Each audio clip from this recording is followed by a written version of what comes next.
नमस्कार, मैं रश्मि जैन आपका स्वागत करती हूँ। आज हम पढ़ेंगे भारतीय संविधान के मुख्य लक्षण।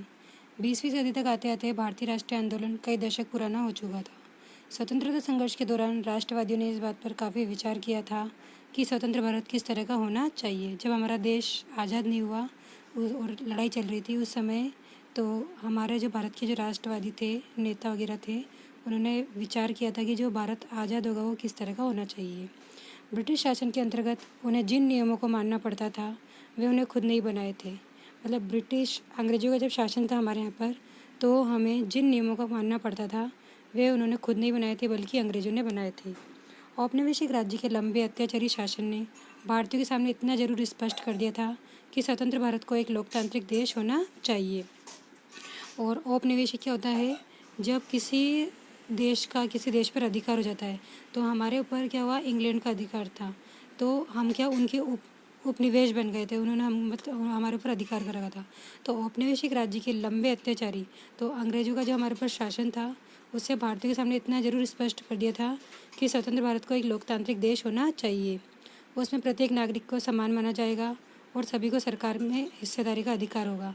तो उन्होंने क्या बोला कि प्रत्येक नागरिक को क्या माना जाएगा, समान माना जाएगा, भेदभाव नहीं होगा और सभी को सरकार की में हिस्सेदारी का अधिकार होगा। इसके बाद यह तय करना था कि भारत में लोकतांत्रिक सरकार का गठन कैसे किया जाए। अब उसके बाद यह तय करना था कि भारत में जो लोकतांत्रिक सरकार है वो कैसे बने और उसके कामकाज के नियम क्या हो।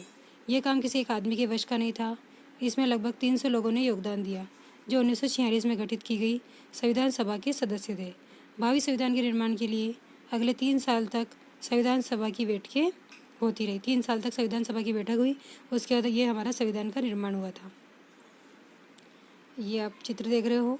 संविधान सभा के सदस्यों के बीच एकता की एक जबरदस्त भावना थी।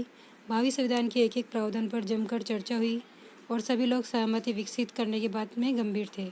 उपरोक्त चित्र के मध्य में सरदार वल्लभ भाई पटेल दिखाई दे रहे हैं, जो संविधान सभा के एक महत्वपूर्ण सदस्य हैं। ये जो चित्र देख रहे हो आप, ये सरदार वल्लभ भाई पटेल।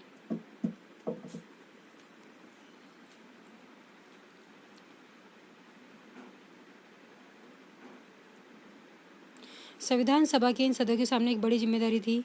हमारे देश में कई समुदाय थे, सभी जानते हो, हमारे अभी भी बहुत सारे समुदाय रहते हैं।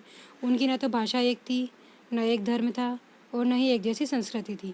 अभी भी आप देखते हो, कोई अलग भाषा बोलता है, कौन अलग बोलता है, सबका धर्म अलग अलग है और संस्कृति भी सबकी अलग अलग है। वैसे ही जब संविधान लिखा जा रहा था उस समय हमारा देश भारी उथल पुथल से गुजर रहा था। उस समय तो बहुत सारी समस्याएं थी।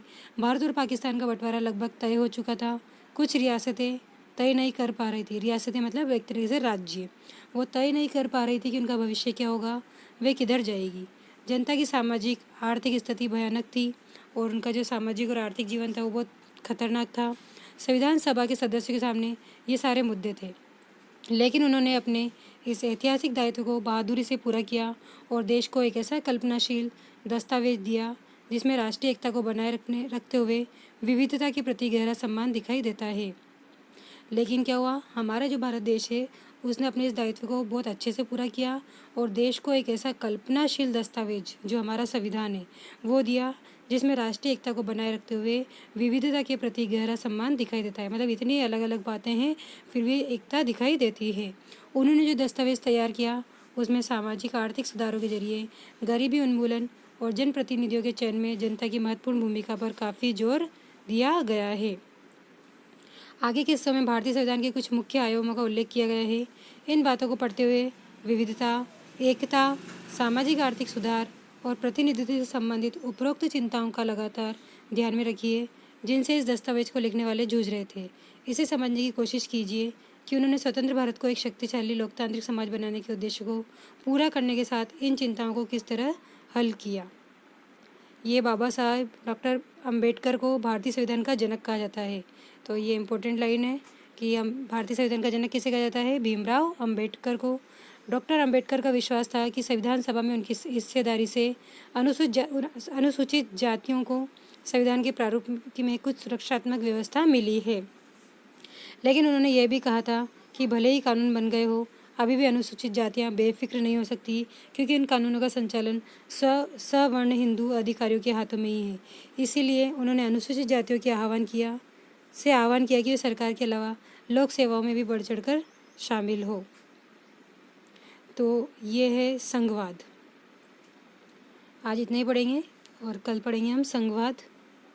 धन्यवाद।